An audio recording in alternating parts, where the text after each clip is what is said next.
ஒருத்தர் தன்னுடைய தொழிலில் ரொம்ப கெட்டிக்காரராக இருக்கலாம். அதுக்காக எப்பவும் அதே ஞாபகத்தில் இருந்துக்கிட்டு உலகியல் அறிவு இல்லாமல் இருந்துடக்கூடாது. அது ஆபத்து. இதுக்காக நம்ம தாத்தா பாட்டிலாம் ஒரு கதை சொல்லுவாங்களே, கேள்விப்பட்டிருக்கீங்களா? ஒரு சமயம் ஒரு 4 பேர் சேர்ந்து வெளியூருக்கு பிரயாணம் போனாங்களாம். அந்த 4 பேர் எப்படி தெரியுமா? ஒருத்தர் வேதாந்தி, இன்னொருத்தர் சங்கீத வித்வான், 3வது ஆள் வைத்தியர், 4வது ஆள் ஜோசியர். இவங்க 4 பேரும் நண்பர்கள். அதனால சேர்ந்து புறப்பட்டாங்க. வழியில் ஒரு ஊரில் தங்கினாங்க. இருட்டி போச்சு. அதனால இன்னைக்கு ராத்திரி இங்கேயே தங்கி இருந்துட்டு நாளைக்கு புறப்படலாம் அப்படின்னு தீர்மானம் பண்ணாங்க. சாப்பாட்டுக்கு என்ன பண்ணுறது? அங்கேயே கடத்தெருவுக்கு போய் சாமான்லாம் வாங்கியாந்து சமைச்சு சாப்பிட்லாம்னு முடிவு பண்ணாங்க. 4 பேர் இருக்கிறதுனால ஆளுக்கு ஒரு காரியமாக செய்யலாம் அப்படின்னு வேலையை பிரிச்சுக்கிட்டாங்க. வைத்தியர் கரிகாய் வாங்க போனார், வேதாந்தி எண்ணெய் வாங்க போனார், ஜோசியர் பலசரக்கு வாங்க போனார், சங்கீத வித்வானுக்கு சமைக்கிற வேலை.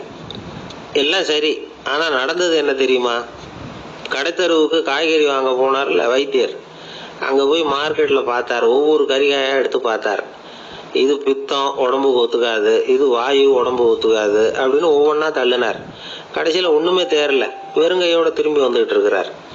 எண்ணெய் வாங்க போனார வேதாந்தி, அவர் ஒரு தொன்னையில் எண்ணெயை வாங்கினார். பேசாமல் அதை எடுத்துகிட்டு வர வேண்டியது தானே, முடியல. அவருடைய வேதாந்த மூளை சிந்திக்க ஆரம்பிச்சுட்டுது.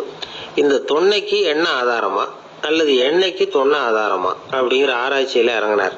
என்னாச்சு தெரியுமா? அப்படி கவுத்து பார்த்தார். வாங்கின எண்ணெய் பூராவே வழியில் கொட்டிவிட்டு வெறும் தொன்னையோடு சேர்ந்தார்.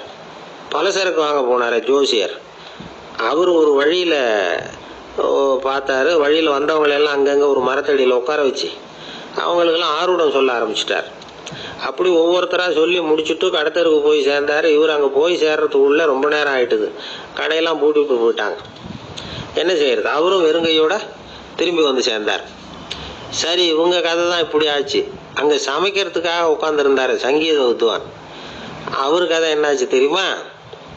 அங்கே அவர் அடுப்பை பற்ற வச்சு ஒலையை கொதிக்க வச்சார். அதாவது ஒரு பானையில் தண்ணியை ஊற்றி அடுப்பில் வச்சார். அது கொதிக்க ஆரம்பிச்சுது. தண்ணி கொதிக்கிற சத்தம் இருக்குதுல்ல, அது இவருக்கு தாளம் போடுறது மாதிரி இருந்தது. ஒரே குஷி, பாட ஆரம்பிச்சிட்டார். பாடிக்கிட்டே உற்சாகமாக கையில் இருந்த கரண்டியால் அந்த பானையில் தட்டினார், தாளம் போடுறதா நினச்சிக்கிட்டு. அவ்வளவுதான், பானை பட்டுன்னு உடஞ்சி போச்சு. தலையில் கையை வச்சுக்கிட்டு அவரும் உட்காந்துட்டார்.